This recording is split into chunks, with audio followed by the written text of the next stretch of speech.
ابھی جو بدعت کی تعریف کی گئی ہے اس میں نبی کریم صلی اللہ علیہ وسلم کا ارشاد یہ ہے کہ من احدث فی امرنا ھذا ما لیس منہ فہو رد۔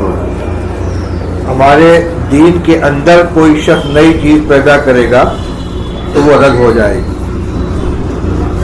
یہ قید احترازی ہے، لہذا اگر کوئی نیا کام کیا گیا لیکن وہ فی الدین نہیں بلکہ للدین ہے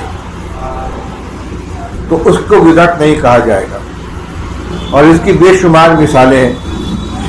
نبی کریم صلی اللہ تعالی علیہ وسلم کے زمانے میں کوئی باقاعدہ مدرسہ نہیں تھا، بلکہ مسجد نبوی کی جو قبلہ کے مخالف جانب ہے وہاں ایک چبوترا تھا جس پر صحابہ کرام رہتے تھے۔ نبی کریم صلی اللہ علیہ وسلم تشریف لاتے تھے، وہی ان کی قیامگاہ تھی، وہی ان کا دارالاقامہ، وہی ان کے کھانے کا انتظام۔ کوئی باقاعدہ درسگاہ نہیں تھی، دارالاقامہ نہیں تھا۔ لیکن جب حضور صلی اللہ علیہ وسلم کا زمانہ گزرا ہے، اب بعد میں مشائخ نے، محدثین نے جگہ جگہ حلقۂ درس قائم کیے، لوگ سفر کر کے جاتے تھے، حدیث حاصل کرتے تھے۔ ہر معلم کا اپنا حلقہ الگ ہوتا تھا، کوئی مدرسے کی شکل نہیں تھی۔ پھر ایک زمانہ آگے آیا تو باقاعدہ ادارے قائم کیے گئے۔ یہ سب کی سب شکلیں ہیں، ان کی اصل موجود ہے تعلیم کتاب و حکمت۔ ابھی آپ نے سنا کہ اس کی اصل دین کے اندر موجود ہونی چاہیے۔ تو اس میں کوئی یہ نہیں کہتا کہ مدرسے کی عمارت بنانا یہ فرض ہے یا واجب ہے، اور جو یہ نہیں کرے گا وہ سنت کے خلاف کر رہا ہے۔ لیکن یہ بدعت بھی نہیں ہے۔ کیوں؟ اس لیے کہ ایک کام جو اصل کے اعتبار سے دین ہے اس کو انجام دینے کے لیے یہ طریقہ اختیار کیا گیا، یہ راستہ اپنایا گیا ہے۔ مسجد، پختہ مسجدیں رسول اللہ صلی اللہ علیہ وسلم کے زمانے میں نہیں تھی، پختہ مسجد بنائی گئی۔ آج مسجدوں میں فرش بچھایا جاتا، حضور کے زمانے میں کوئی فرش نہیں تھا۔ روشنی کا انتظام کیا جاتا ہے، پنکھا لگایا جاتا ہے۔ یہ ساری کی ساری چیزیں للدین ہیں، دین کے عمل کو فروغ دینے کے لیے، اس کے اندر سہولت پیدا کرنے کے لیے۔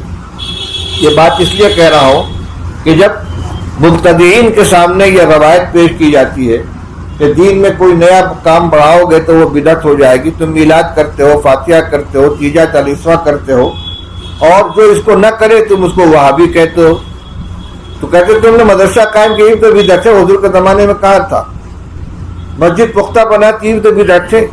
یہ فرق سمجھانے کی بات ہے کہ کوئی حضور صلی اللہ علیہ وسلم کے زمانے میں جو کام دین کے اندر تھا اس کی مدد کے لیے اگر کوئی راستہ اختیار کیا جاتا تو وہ بدعت نہیں ہے، اور تم جو عمل کر رہے ہو تم اس کے خلاف کرنے والے کو وہابی کہتے ہو، بدعقیدہ کہتے ہو۔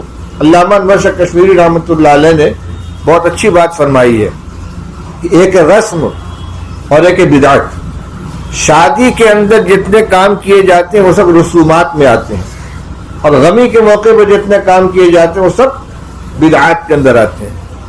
بدعتیوں کے یہاں میت کے انتقال کے بعد دوسرے دن کچھ خاص طریقے پر اصالہ ثواب کا اہتمام کیا جاتا ہے، تیسرے دن کچھ کیا جاتا ہے، پھر 10ویں دن 10واں منایا جاتا ہے، 40 دن بعد 40واں منایا جاتا ہے، اور اسی طرح 1 سال بعد برسی منائی جاتی ہے۔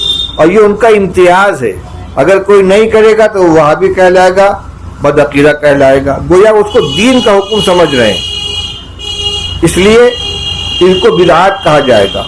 اور نکاح شادی کے موقع پر کوئی باجا بجا رہا ہے، کوئی گھوڑا پر سواری کرا رہا ہے، کوئی لمبی چوڑی دعوت کر رہا ہے، اس کو کوئی دین نہیں سمجھتا، اس کو دین سمجھ کر نہیں کیا جائے، لہٰذا یہ بدعات ہے۔ یہ رسم و رواج ہے، اسراف کی بنا پر، فضول خرچے کی بنا پر، اور دیگر لغو امور میں مبتلا ہونے کی بنا پر ان کو منع کیا جائے گا۔ فوٹوگرافی حرام ہے، ناچ گانا حرام ہے، میوزک بجانا حرام ہے، تو یہ دین سمجھ کر نہیں کیا جاتا، لہذا اس کو رسم و رواج کہا جائے گا۔ اور جو کام غمی کے موقع پر کرتے ہیں اس کو دین سمجھتے کرتے ہیں، اس لیے وہ کیا کہلائے گا؟ بدعت کہلائے گا۔ تو فی امرنا ھذا کو پیش نظر رکھنا چاہیے کہ للدین اگر کوئی کام کیا جا رہا ہے اس کو لازم نہیں سمجھا جاتا، دین کے لیے ضروری نہیں سمجھا جاتا، محض ایک ذریعے کے طور پر ہے۔ روشنی مطلوب ہے، اب اس روشنی کے لیے بلب جلایا جائے، چراغ جلایا جائے، لائٹ جلائی جائے، یہ سب ذرائع ہیں۔ رسول اللہ صلی اللہ علیہ وسلم کے زمانے میں مسجد میں وضو خانے نہیں تھے، آج وضو خانے بنا دیے گئے نمازیوں کی سہولت کے لیے، اس کو بدعت نہیں کہا جائے گا، کیوں؟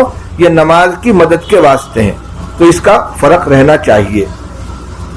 ہاں عبادت کے سلسلے میں کوئی نئی چیز آدمی لے آئے گا تو بدعت ہو جائے گی۔ حضرت علی رضی اللہ تعالیٰ عنہ عید کے دن عیدگاہ میں تشریف لائے، ایک صاحب کھڑے ہو کر نماز کی نیت باندھنے لگے، فرمایا رک جاؤ، نماز نہیں ہے یہاں۔ اس نے کہا کہ میں سمجھتا ہوں کہ اللہ تعالیٰ نماز پڑھنے کے اوپر عذاب نہیں دیں گے۔ آپ نے فرمایا میں بھی جانتا ہوں کہ اللہ تعالیٰ نماز پڑھنے پر عذاب نہیں دیں گے، لیکن عیدگاہ میں رسول اللہ صلی اللہ علیہ وسلم نے نہ عید کی نماز سے پہلے نماز پڑھی ہے، نہ عید کے بعد نماز پڑھی ہے۔ تو یہ عبادت کے عمل کے اندر تم اپنی طرف سے ایک نئی چیز شامل کر رہے ہو، یہ بدعت بن جائے گی۔ عبداللہ ابن عمر رضی اللہ تعالیٰ عنہ بیٹھے ہوئے ہیں، ایک صاحب کو چھینک آئی، انہوں نے کہا الحمدللہ والسلام علی رسول اللہ، الحمدللہ والسلام علی رسول اللہ۔ عبداللہ ابن عمر رضی اللہ عنہ نے فرمایا وَنَحْنُ نَقُولُ الحمدللہ والسلام علی رسول اللہ، ہم الحمدللہ کے بھی قائل ہیں اور السلام علی رسول اللہ کے بھی قائل ہیں۔ وَمَا عَلَّمَنَا هَكَذَا رسول اللہ صلی اللہ علیہ وسلم، لیکن چھینکنے کے موقع پر رسول اللہ صلی اللہ علیہ وسلم نے کو یہ تعلیم نہیں دی ہے کہ چھینک آئے تو الحمدللہ کے ساتھ السلام علی رسول اللہ کا اضافہ کرو۔ بتائیے رسول اللہ صلی اللہ علیہ وسلم پر سلام بھیجنا یہ کوئی منع تو نہیں ہے، لیکن اس کو مسنون ذکر کے ساتھ شامل کر کے اس کو پڑھنا، اس کو اس پر نکیر کی گئی ہے۔ اب یہی مسئلہ ہے، بریلوی حضرات مسجد کے اندر نماز سے فارغ ہو کھڑے ہو جائیں گے، یا نبی سلام علیک، یا رسول سلام علیک، اب ان سے کچھ کہا جائے کہ آپ درود پڑھنے سے منع کرتے ہیں؟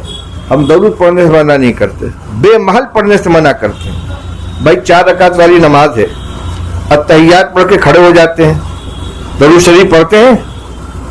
نہیں پڑھتے۔ اگر پڑھیں گے تو کیا حکم ہوگا؟